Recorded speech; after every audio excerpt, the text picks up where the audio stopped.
Today we are going to discuss about asthma. So let's start with asthma. Basically मेरे ख्याल से asthma का नाम सभी ने सुना होगा। अस्थमा क्या है? अस्थमा को अगर साधारण भाषा में समझा जाए तो अस्थमा एक hyper responsiveness of airway due to allergen. ऐसा कोई भी इंडिविजुअल जो एक्सेसिव रेस्पॉन्स शो करे किसी एक एलर्जन की वजह से और उस हाइपर रेस्पॉन्सिवनेस की वजह से पेशेंट के ब्रोंकियल ट्री में एडिमा डेवलप हो और कॉन्स्ट्रिक्शन ऑफ स्मूथ मसल हो which is characterised by wheezing sound और शॉर्टनेस ऑफ ब्रीथ। ऐसे सिचुएशन को हम अस्थमा कह सकते हैं। सो आज इस क्लास में हम अस्थमा के बारे में, उसकी डेफिनेशन, उसके aetiological factor, pathophysiology and what are the clinical presentation of asthma, how we can diagnose asthma and how we can manage asthmatic patient. So first of all, the definition. So asthma is a chronic inflammatory disease of the airway that make airway hyperresponsiveness, mucosal edema and increase mucus production. Guys, यहाँ पे देखिए 3 word हैं। Asthma एक inflammatory disorder है जिसके अंदर क्या होता है, जो एयरवे है वो सबसे पहला वर्ड है हाइपर रेस्पॉन्सिवनेस। इट मीन्स वो किसी एक पर्टिकुलर एजेंट के लिए एक्सेसिव रिएक्शन का शो करता है, एक्सेसिव रिएक्शन या रेस्पोंड करता है। वो नॉर्मली कोई इंडिविजुअल जो ससेप्टेबल नहीं है, अस्थमा जिसमें नहीं है, जिसमें अस्थमेटिक अटैक नहीं आते हैं, वो पेशेंट या वो इंडिविजुअल, माफ़ कीजिए, वो इंडिविजुअल उस पर्टिकुलर एजेंट के लिए इतना रेस्पोंड नहीं करेगा। लेकिन अस्थमेटिक पेशेंट जो है उस एलर्जन के लिए, उस एजेंट के लिए उसका जो एयरवे है ना वो एक्सेसिव रेस्पोंड करेगा। Excessive secretion of goblet cell, excessive secretion of mucus, ये एक्सेसिव रेस्पॉन्सिवनेस कहलाता है। एग्जाम्पल के तौर पे अगर आपको अस्थमा है और आप पॉलन के कांटेक्ट में आते हो, pollen you know the floating seeds जो पोलन सीजन में आराम से देखने को मिलते हैं, अगर आप पोलन सीड से थोड़ा बहुत भी ओवर रिएक्ट करते हो, क्योंकि पॉलन जो है वो राइनाइटिस कॉज कर सकता है, वो एलर्जी कॉज कर सकता है, लेकिन उस एलर्जी के साथ में आपका एयरवे सिस्टम एक्सेसिव रेस्पॉन्स करे तब वो अस्थमा कहलाएगा। सेकंड वर्ड है mucosal oedema. The inner most layer of the airway, जो ब्रोंकियल ट्री में म्यूकोजल लेयर है उसमें एक्सेसिव स्वेलिंग आ जाती है इन्फ्लामेटरी प्रोसेस की वजह से, और उसी के उपरांत यहाँ पे उस एलर्जन को रिमूव आउट करने के लिए बॉडी जो है एक्सेसिव म्यूकस का प्रोडक्शन करती है। तो ये तीनों साइमल्टेनियसली जब होते हैं तब हम उसको अस्थमा वर्ड या अस्थमा डिसऑर्डर कहते हैं। इसमें क्या होता है कि जो आपका नॉर्मल ल्यूमन साइज है, आपके ब्रोंकियोज का जो नॉर्मल ल्यूमन साइज है वो म्यूकोजल एडिमा और एक्सेसिव म्यूकस प्रोडक्शन की वजह से कॉन्स्ट्रिक्ट हो जाता है। ट्रांसफर ऑफ एयर एक्सचेंज का जो पाथवे है वो कॉन्स्ट्रिक्ट हो जाता है, रिड्यूस हो जाता है, जिसकी वजह से पेशेंट को फोर्सफुल और लेबर्ड ब्रीदिंग करनी पड़ती है। अगर मैं आपको एक चीज़ बताऊं तो इसका सबसे बेस्ट डायग्नोस्टिक मेथड है auscultation. Wheezing sound, wheezing sound इसका क्लासिकल साइन है, और वीजिंग साउंड अगर पेशेंट में है इट मीन्स पेशेंट को रेस्पिरेटरी डिसऑर्डर है या रेस्पिरेटरी डिफिकल्टी है, because wheezing sound expulsion when we are expel our breath तब प्रोड्यूस होगा। अगर पेशेंट सीरियस कंडीशन में है या अस्थमा का अटैक वर्सन है, उस कंडीशन में ड्यूरिंग इनहेलेशन और ड्यूरिंग एक्सल्शन दोनों टाइम जो है वीजिंग साउंड प्रोड्यूस होंगे। सो 3 वर्ड याद रखिए, hyper responsiveness, mucosal oedema and excessive mucus production in the bronchioles which make the lumen of bronchioles narrow, which leads to further respiratory problems.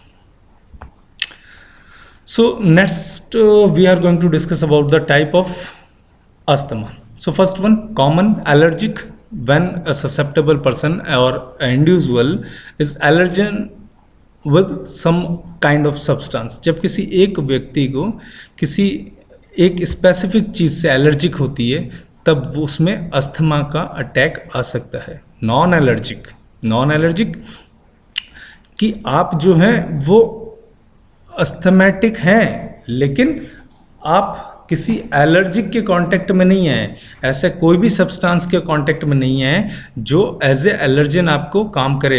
हो सके इसमें स्ट्रेस एक फैक्टर काम करता हो जिसमें आपको अस्थमेटिक अटैक आए.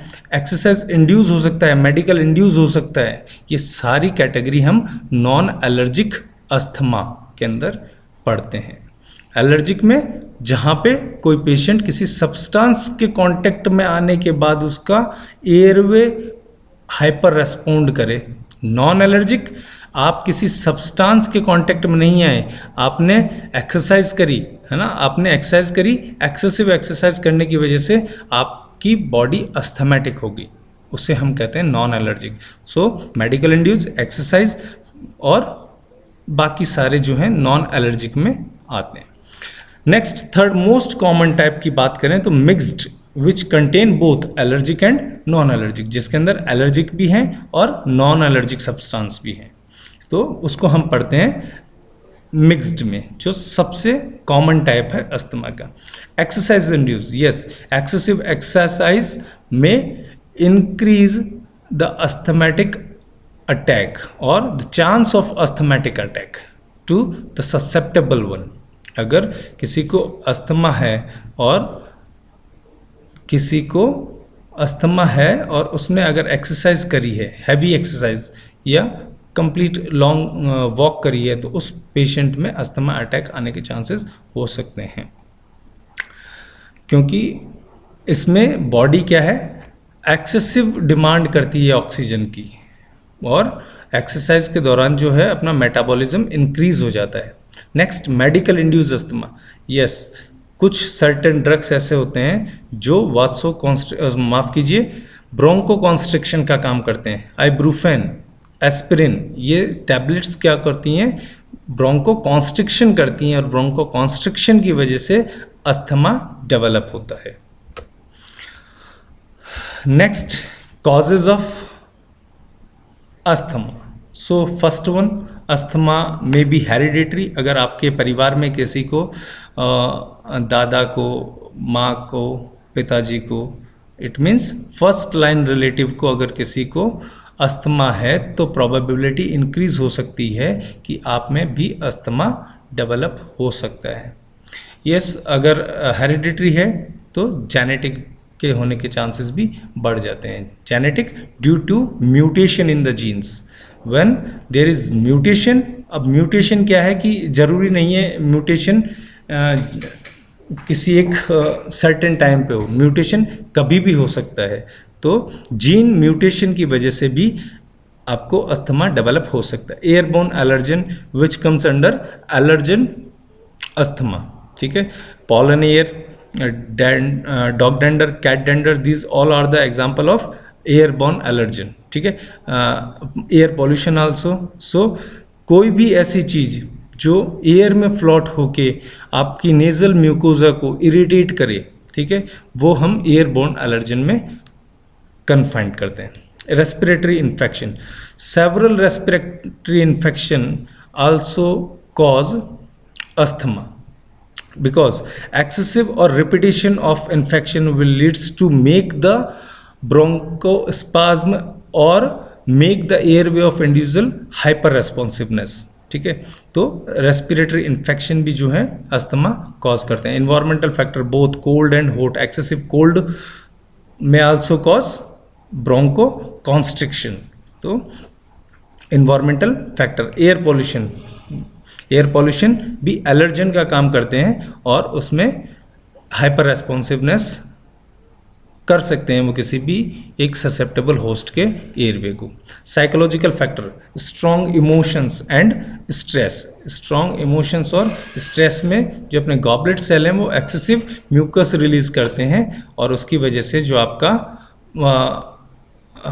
म्यूकस प्रोडक्शन है गॉबलेट सेल के द्वारा बढ़ जाता है और उससे ल्यूमन जो है वो उसका साइज रिड्यूस हो जाता है। Next GERD, gastro-oesophageal reflex disorder. Because क्या होता है एक्चुअली में GERD एक डाइजेस्टिव सिस्टम का डिसऑर्डर है जिसके अंदर आपके जो गैस्ट्रिक जूसेस हैं वो रिगर्जिटेट होके वापस से माउथ में आते हैं या फिर आपके वो repeated gastric juices, gastro-oesophageal reflex, it means ये उनमें होता है जिनका कार्डिक ऑरिफिस जो है वीक हो और गैस्ट्रिक जूस जो है वापस से आके आपके ओरोफेरिंग्स में आए या माउथ में आए, उसे हम कहते हैं GERD। ये रेस्पिरेटरी सिस्टम में इरिटेशन का काम करते हैं। HCl जो है वो इरिटेशन का काम करती है और सेवरल स्टडीज़ कंफर्म करती है कि GERD के पेशेंट में अस्थमा डेवलप होने के चांसेस बढ़ जाते हैं। Low birth weight baby, immatured lungs is the reason in low birth weight baby, because LBW के अंदर जो लंग्स है वो मेच्योर्ड नहीं हो पाते और किसी भी इन्फेक्शन को एक्वायर्ड करने के लिए वो इजीली कैपेबल होते हैं और उनमें अस्थमा डेवलप होने के चांसेस बढ़ जाते हैं। Last one, during menses cycle in some women, study suggest, the word is study suggest that some of the womens report asthma during their menses cycle. कुछ महिलाएं ड्यूरिंग उनके मेंसेस साइकिल के दौरान अस्थमा डेवलप होने के, temporary asthma develop होने के chances बढ़ जाते हैं। गाइज यहाँ पे मैं एक बात बताना चाहूँगा कि अस्थमा जो है ना वो पहले COPD के अंदर कंसिडर किया जाता। COPD 5 डिसऑर्डर से मिलके बनती थी जिसमें अस्थमा भी एक था। अस्थमा को अब COPD chronic obstructive pulmonary disorder से रिमूव करके अब क्रॉनिक रेस्पिरेटरी डिसीज या क्रॉनिक रेस्पिरेटरी डिसऑर्डर में काउंट किया जाता है, क्योंकि COPD इरिवर्सिबल है और अस्थमा जो है वो रिवर्सिबल है। जब आप किसी एजेंट को से उसको आइसोलेट कर देते हो या उस सिचुएशन से उसको आइसोलेट कर देते हो तो अस्थमैटिक अटैक जो है वो धीरे धीरे धीरे रिड्यूस होने लगता है और ये एक परमानेंट इन्फ्लामेशन कंडीशन नहीं है जो ऑब्स्ट्रक्शन डेवलप करे, इसलिए इसको COPD से रिमूव करके क्रॉनिक रेस्पिरेटरी डिसऑर्डर्स में काउंट किया जाता है। So let's discuss about the pathophysiology of asthma. So due to all about discuss etiological factor and causes, what happen, this may leads to inflammation of conductive zone of airway. So these above discussed etiological factor leads to inflammation. First thing is inflammation of your airway system, which is bronchus and bronchioles. So this may leads to increased contractibility of smooth muscles along with the overactive of muscle. Due to inflammation एक susceptible host में क्या होता है, जैसे ही वो किसी allergen या medical induce हुआ इन के कांटेक्ट में आता है एटियोलॉजिकल फैक्टर में, तो उसका इन्फ्लामेशन के बाद जो एयरवे सिस्टम की स्मूथ मसल से म्यूकोजा लेयर है वो एक्सेसिव ओवर एक्टिव हो जाती है और उसमें कॉन्ट्रैक्शन इंक्रीज हो जाता है और उसी के साथ में साइमल्टेनियसली वहाँ मस्ट सेल जो हैं अपर म्यूकोजल लेयर में आ जाते हैं और उनका सिक्रेशन भी इंक्रीज हो जाता है। दैट में further leads to vasoconstriction and bronchospasm occur during with excessive mucus production. उसी के साथ में ब्रोंकोस्पाज्म की कंडीशन भी अराइज हो जाती है। इट मीन्स ब्रोंकोस्पाज्म मीन्स आपका जो ब्रोंकस मसल्स हैं वो रिजिड हो जाती हैं और एक्सेसिव म्यूकस प्रोडक्शन की वजह से उनके अंदर का जो ल्यूमन है उसका डायमीटर भी रिड्यूस हो जाता है। दैट में further leads to narrowing of airway passage. उसकी वजह से क्या होता है, जो आपका कंडक्टिव जोन है जिसमें एयर ट्रैवल करती है उसके लिए एयर ट्रैवल करने के लिए जो स्पेस है वो रिड्यूस हो जाता है, क्योंकि दो चीज़ें हुई, म्यूकोजल एडिमा हुआ, excessive production of mast cell, excessive production of mucus by mast cell. So इन दोनों की वजह से क्या होता है कि जो आपका एयरवे पैसेज है वो नैरो हो जाता है, और एयरवे पैसेज नियर होने के बाद क्या होता है, आपका एक्सचेंज ऑफ गैसेस जो है वो रिड्यूस हो जाता है, और इन नैरो होने की वजह से क्लासिकल सिम्टम्स सामने निकल के आता है, वो है विजिंग साउंड। और विजिंग साउंड आप इजीली ऑस्कल्टेशन के साथ सुन सकते हो। अगर क्रॉनिक अस्थमा है तो क्लियर कट आप विदाउट ऑस्कल्टेशन भी विजिंग साउंड सुन सकते हो, that may known as asthma. So next one is the clinical manifestation. So first main classical sign, shortness of breath with wheezing sound. सबसे पहला क्या है कि पेशेंट क्या है, शॉर्टनेस ऑफ ब्रीथ के साथ में व्हीजिंग साउंड प्रोड्यूस करेगा। व्हीजिंग साउंड सीटी नुमा आवाज़, जब आप सांस छोड़ोगे तब आपके लंग्स के अंदर जब आप ऑस्कल्टेट करोगे, चेस्ट को ऑस्कल्टेट करोगे, तब एक सीटी बजने की आवाज़ आएगी। ये इसका मेन क्लासिकल सिम्टम है। Next, chest tightness which is followed by chest tightness, आपकी रिजिडिटी डेवलप हो जाएगी, एक्सपेंशन प्रॉपर नहीं होगा चेस्ट का, which further leads to excessive severe coughing due to irritation in the mucosal membrane due to excessive production of mucus. So उसकी वजह से coughing produce होगा। Next one, sputum may be produce but it often too hard bring up, it means mucus का production excessive amount में होगा, sputum का production excessive amount में होगा, लेकिन हम जो इंडिविजुअल है वो उसे एक्सपेल आउट नहीं कर पाएगा, एक्सपेल आउट नहीं कर पाएगा। इसकी वजह से वहाँ पे वो म्यूकस जो है वो डिपॉजिट होता रहेगा।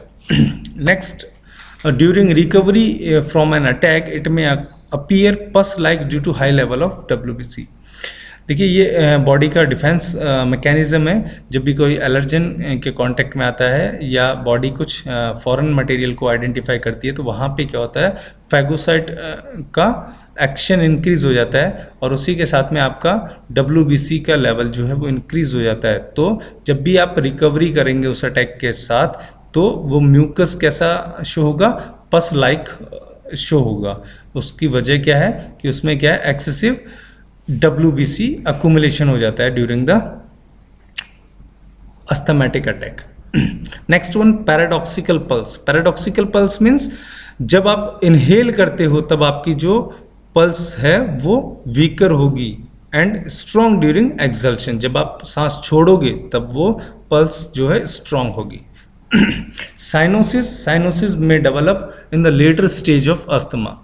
Cyanosis blues discolouration of the mucosa और स्किन। साइनोसिस जब आपका रेस्पिरेटरी में airway exchange of gases, pulmonary bed reduce होगा, ठीक है, जब आपका ल्यूमन का डायमीटर रिड्यूस होगा और उससे एक्सचेंज ऑफ गैसेस जो है वो प्रभावित होगी, तब जाके साइनोसिस डेवलप होगा। Next one, dyspnoea, difficulty in breathing. Laboured breathing. Laboured breathing means the host और the patient need excessive effort for the breathing. जो उसके सपोर्टिव मसल्स हैं उनको काम में लेना पड़ेगा उसको सांस लेने के अंदर, और उसी को अपन कहते हैं लेबर्ड ब्रीदिंग। लास्ट साइन है clubbing of finger. Clubbing of finger क्या होता है, डोम शेप एलिवेटेड नेल्स होते हैं। जब आप किसी अस्थमैटिक पेशेंट को आपको अगर फिजिकली एग्जामिन करना है तो क्लबिंग ऑफ फिंगर उसमें हम देख सकते हैं। Clubbing of finger asthmatic patient में क्या होगा, जो डिजिट्स होंगे आपके, फिंगर्स होंगे, टर्मिनल एंड्स, उसका जो अपीयरेंस होगा वो डोम शेप, राउंड शेप होगा, और ये प्रोलॉन्ग साइनोटिक कंडीशन की वजह से, प्रोलॉन्ग डिस्निया कंडीशन की वजह से डेवलप होता है अस्थमा में। So next one is the diagnosis. So first one, history collection. History collection एक इम्पॉर्टेंट एस्पेक्ट है अस्थमा के अंदर, क्योंकि पेशेंट की आपको ब्रीफ हिस्ट्री लेनी पड़ती है ड्यूरिंग द अटैक। क्या आपको किसी चीज़ से एलर्जी है, whether you have allergy by someone, even though कोई सब्सटेंस हो सकता है या फिर वो कोई मेडिकल ड्रग्स की वजह से हो सकता है। Second one, whether you are emotionally strong और नॉट, क्योंकि साइकोलॉजिकल स्ट्रेस भी एक इटियोलॉजिकल फैक्टर है। Whether you are close contact with smokes और एयर पोल्यूशन, बिकॉज इनके कांटेक्ट में आने से अस्थमा के पेशेंट में अटैक आने के चांसेस, अस्थमेटिक अटैक आने के चांसेस जो हैं बढ़ जाते हैं। सो जितने भी इटियोलॉजिकल फैक्टर हैं उसके बारे में आप एक ब्रीफ हिस्ट्री पेशेंट से कलेक्ट करोगे या उसके अटेंडर से कलेक्ट करोगे। Next one, physical examination. So as earlier I told you, clubbing of finger and cyanosis, bleach discoloration of mucosal membrane और skin, cyanosis को अपीयर करोगे। एक्चुअली साइनोसिस डेवलप होने की पैटर्न है।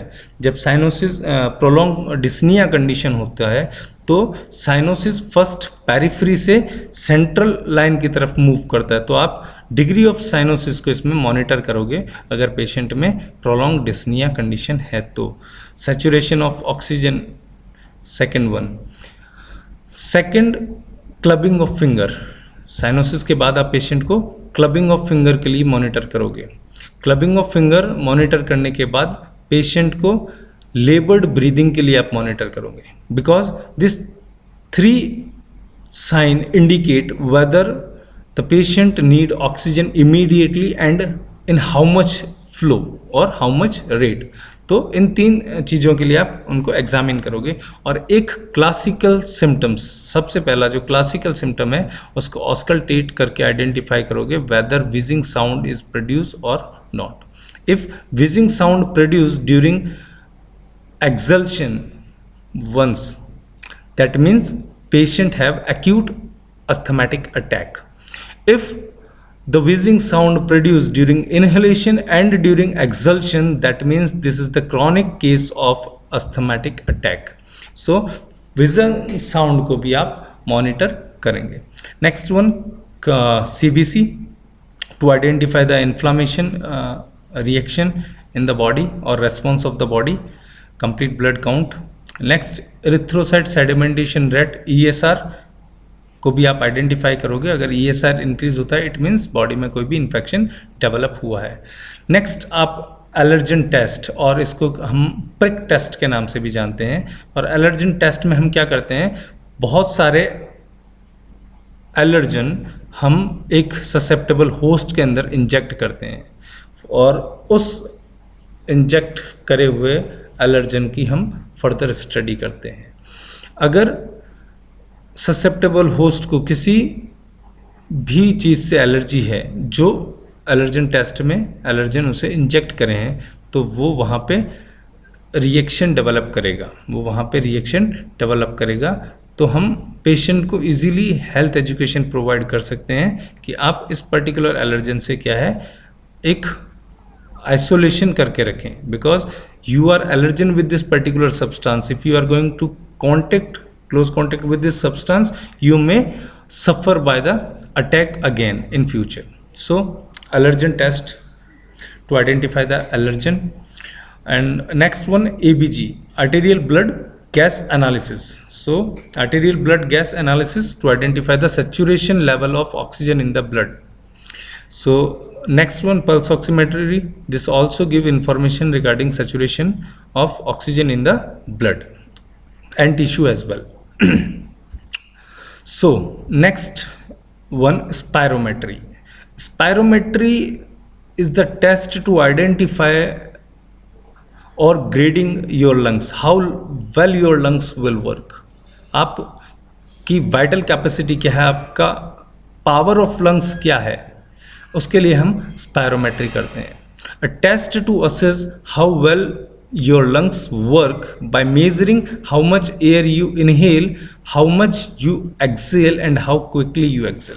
स्पायरोमेट्री के अंदर क्या होता है कि एक डिवाइस होता है, स्पायरोमेट्री डिवाइस, जिसके अंदर हम पेशेंट को बोलते हैं कि आप डीप ब्रीदिंग करें, सेवरल डीप ब्रीदिंग करें। First deep breathing and hold, now you exhale your breath, तो एक्सल्शन के टाइम में हम first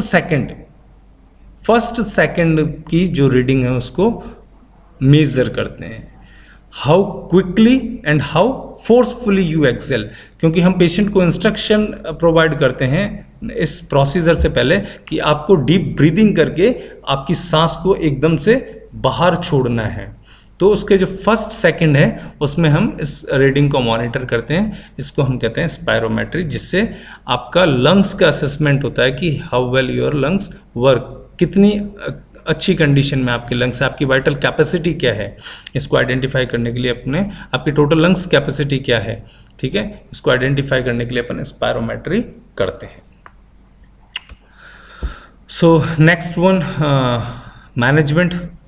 So we are giving main two kind of drug, SABA and LABA, short acting beta 2 adrenoreceptor agonist और long acting beta 2 adrenoceptor agonist. ये दो main treatment हैं asthma के।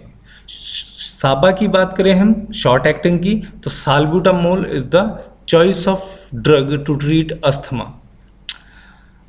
सो we are giving anticholinergic medication along with the short acting drug to increase the efficiency of the drug. Iperatropium bromide, this is the anticholinergic medication. Next one, long acting beta 2 adrenoreceptor agonist, salmeterol and formoterol. Salmeterol and formoterol are the example of long acting. So next one, corticosteroid, paclomethasone, prednisone, but the most useful is dexamethasone. Dexamethasone is the most suitable drug to treat respiratory disorders. Next one, mast cell stabilizer, chromoleon sodium, which reduce the mucus production, by the goblet cell or mast cell. Methyl xanthines, theophylline, etophylline, this is also work as etophylline and theophylline, this is also work as bronchodilator. Means the main motive is that we have to clear the pathway of airway, because once there is excessive mucus, second one, contraction, so we have to release the contraction and we have to release the mucus. So these two are the main goal. हमें mucus को भी बाहर निकालना है, क्योंकि excessive mucus का production हो रहा है जिसकी वजह से अपना ल्यूमन का साइज डिक्रीज हो रहा है। Second one, constriction, bronchoconstriction हो रहा है, स्मूथ मसल्स को रिलैक्स भी करना है ताकि जो अपना एयरवे कंडक्टिंग जोन है वो एक्सेसिव एक्सचेंज ऑफ गैसेस कर सके। तो इसी के साथ नेक्स्ट वन, मिथाइल xanthine, जो ब्रोंकोडायलेटर का काम करता है। Next, lifestyle modification, because drug से ज़्यादा ज़रूरी है लाइफस्टाइल मॉडिफिकेशन किसी भी एलर्जिक अटैक के साथ में या किसी भी अस्थमेटिक पेशेंट के साथ में। We have give all the detailed information regarding the preventive measure of allergen, how we can prevent the contact with allergen, वो सारी रूपरेखाएं हमें पेशेंट को इंस्ट्रक्ट करनी है, एजुकेट करना है पेशेंट को उसके बारे में। पेशेंट को साथ में ये भी बताना है कि ऐसी कंडीशन अगर अराइज होती है तो आपको क्या करना है। तो मेटल इन्हेलर एक डिवाइस है, तो पेशेंट को आपको उससे बोलना है कि ये आप एनी टाइम आपके साथ रखें, आप अगर क्रॉनिक अस्थमेटिक अटैक आपको आते हैं तो। Next, oxygen administration, last one is oxygen administration. So as generally when saturation of oxygen is fall, cyanosis is developed, dyspnea is there, labored breathing is there, so we have to administer oxygen in the rate of 24 liter per hour. So this is the thing that we have to give immediate to the patient. One more thing, magnesium sulfate, IV increase bronchodilation when used in addition to other treatment in moderate severe acute asthmatic attack. Magnesium sulphate intravenously अगर हम देते हैं तो ये Bronco dilation का काम करती है, और साथ में अगर साबा और लाबा के साथ इसको एडिशनली अगर हम प्रोवाइड करवाते हैं तो ये एफिशिएंसी को भी इंक्रीज़ करती है, चाहे वो एक्यूट अस्थमा में हो या सीवियर अस्थमेटिक अटैक में हो. At last, in case of allergy, prevention is the better than cure. The main thing that we are having to give all the education regarding preventive method of allergy. So allergy से बचना ही सबसे बड़ा इलाज है, because allergy का एक particular कोई treatment नहीं है. हम एलर्जी से जितना दूर रहेंगे वो उतना ही सेफ होगा. हम एलर्जी के कांटेक्ट में आने के बाद एंटी हिस्टामिन लेते हैं, है ना, क्योंकि हम जब भी बॉडी कांटेक्ट में आती है हिस्टामिन रिलीज करती है. किसी भी एलर्जन के कांटेक्ट में आती है तो हिस्टामिन रिलीज करती है. That's why we are taking antihistamine drug cetirizine.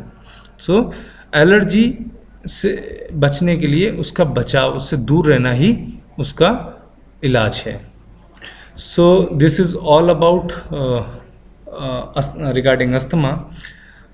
If you have any doubt, please contact me on my WhatsApp number, so I'll make you clear regarding your doubts. Thank you.